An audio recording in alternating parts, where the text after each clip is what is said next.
Mas acredito que não, mas corre-se o risco de cair um grande meteoro? Não, corre o tempo todo. Inclusive, é uma das grandes preocupações de todas as agências espaciais do mundo. Até fiz um vídeo esses dias falando sobre isso, que existe a qualquer momento a possibilidade de algum meteoro cair, de um asteroide cair, né? No caso, uma rocha espacial. A gente fala meteoro, mas meteoro é o nome do fenômeno atmosférico. É só o rastro dele ali. O fato dele queimar é o meteoro.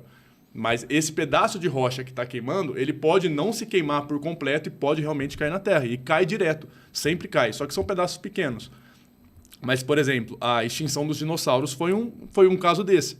Só que era um asteroide de 20 quilômetros de distância. E aí, no que ele caiu na Terra, ele causou a cratera, levantou poeira, levantou coisa pra caramba, cobriu o planeta. Isso aí impediu que o Sol alimentasse as plantas e, assim, desencadeou numa extinção em massa.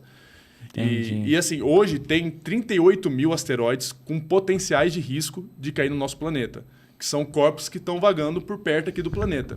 Nossa. Potencial de risco é que tem alguma chance, mas vamos colocar aí que a chance do asteroide cair é de 1 para 10 mil. Chance normalmente é sempre muito pequena. É muito pequena, só que ao mesmo tempo tem muito. Então, isso que é preocupante. Então, se a chance é de 1 para 10 mil, mas tem 30 mil...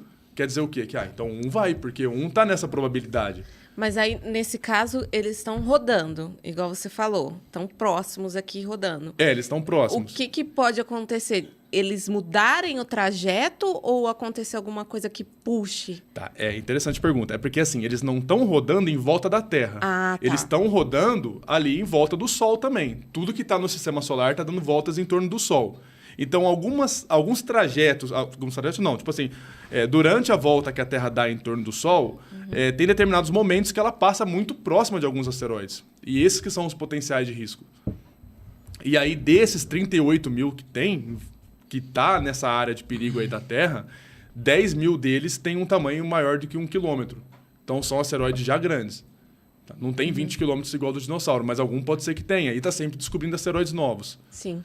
Entendi. Então, é um perigo, assim, aí constante. Se cair um desse aqui na Terra aí de 1 quilômetro, dá um estrago. Caiu, né? por exemplo, na Rússia, tem um de Tunguska, tem bastante asteroides aí que cai e causa estrago. Então, esse de 1 quilômetro, por exemplo, destrói uma cidade, se ele cair. Destrói? E aí, destrói. Ele consegue destruir, por exemplo, Nova York, a ilha de Manhattan ali, se caiu um lá desse daí, destrói inteira. Achei que era uma cidade pequena, Brodowski. Esse daí vai pro Brodowski, vai vai cair aqui do lado, especificamente ali em Brodowski. Ribeirão vai pro saco. É um pouquinho mais fácil. Mas aí é capaz de estragaria Brodowski e Ribeirão e regiões em volta aí, dependendo do tamanho. A NASA, por exemplo, não é só a NASA, mas bastantes agências espaciais aí trabalham hoje com um mecanismo de defesa planetária, que é justamente para tentar impedir que algum caia. É isso que eu ia perguntar. Ninguém tá fazendo nada. Mas tá fazendo. E tem uma missão que já foi feita e já deu certo, que é de tentar desviar a órbita de um deles. Entendi. A gente às vezes pensa assim, vamos tentar Joga explodir um míssil asteroide, nele. joga um míssil. Seria um negócio teoricamente fácil, né? Daria para desenvolver e chegar a esse ponto. Porém, vamos pensar assim, se um asteroide tem a chance de 1 de 10 mil de cair na Terra, você vai lá e explode ele, você pode evitar que aquele caia na Terra. Porém, aquele asteroide grandão virou vários asteroides pequenos. Então, a chance de um pequeno cair na Terra de um deles cair na Terra, passa a ser muito maior do que a chance do asteroide inteiro ter caído. Então, você evita que seja um estrago colossal, mas você está dando uma chance maior para que caia um pedaço suficiente para destruir uma cidade. Já pensou, cai? Então, não é uma medida inteligente destruir o asteroide. Entendi. O que a NASA fez com a missão que chama de Morphos foi desviar a órbita de um asteroide. Como que faz isso?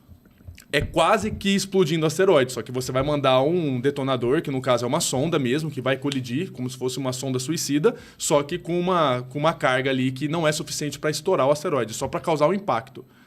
Então, o que a NASA fez? Mandou essa sonda para um asteroide que era um sistema duplo de asteroide. Eram 2 asteroides, um maior e um menor. Esse menor orbitava o maior. Então, como se fosse a Lua orbitando a Terra. Entendi. Esse menor dava voltas em torno do maior. E eles teriam a chance assim de cair na Terra, mas é minúscula, muito pouco, e está muito distante. A NASA usou eles como teste, mandou uma sonda para lá para colidir com um asteroide menor, e eles vieram fazendo pesquisas para saber o movimento certinho daquele asteroide menor em volta do maior. Quanto tempo demora, qual a distância, qual a velocidade, calculou tudo. E aí, depois que causou a colisão, eles foram medir de novo e viu que mudou. Ele mudou, ele aumentou um pouco o ângulo, a órbita ficou um pouquinho maior, um pouquinho mais devagar, então percebeu que de fato conseguiu alterar a órbita do asteroide. Entendi. Então a medida que seria mais correta hoje seria justamente isso, a gente mandar alguma coisa para não estourar o asteroide, mas para colidir e tentar desviar a órbita dele. E essa missão aí já foi bem sucedida, foi feita ano passado.